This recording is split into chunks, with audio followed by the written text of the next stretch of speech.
Creating Manhattan, I think first and foremost, is a leap of faith. Especially all the ways that people talk about making him or have talked about making him over the years. I wear a sweatsuit that has little blue lights taped to it. On it are little tracking markers. So these markers allow a computer later on to track each motion independently. All right, so we have our panel here that we can disconnect and then unpeel the panel if we need to. We can replace it and then plug it back in.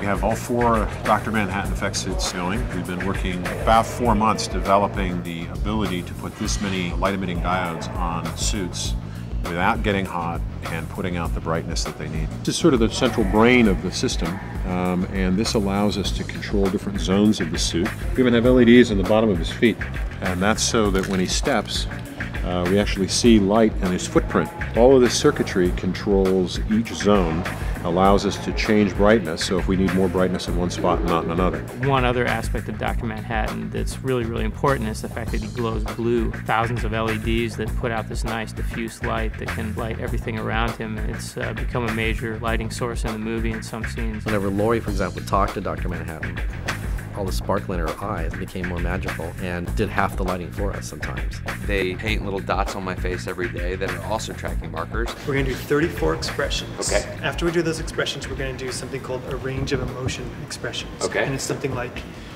happy, Right. sad, anger.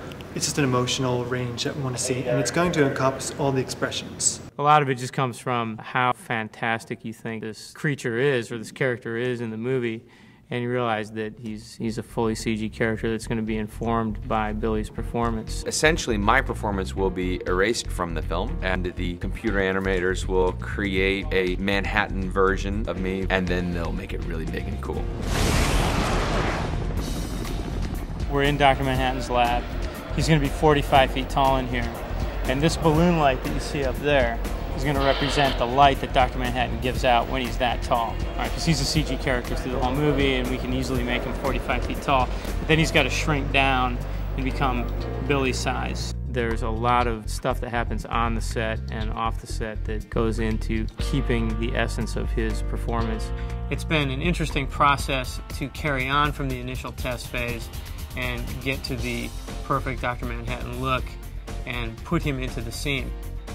We've had a lot of discussions in their screening room about how to downplay it and keep it really true to how Billy is doing the performance, and it's a lot in the face, and I'm really amazed that we got that. I think we lucked into something that worked out really well for this film. I think it has been pretty successful. We've got quite a few shots done. I mean, we smile a lot in the screening room because it's just kind of freaky, you know?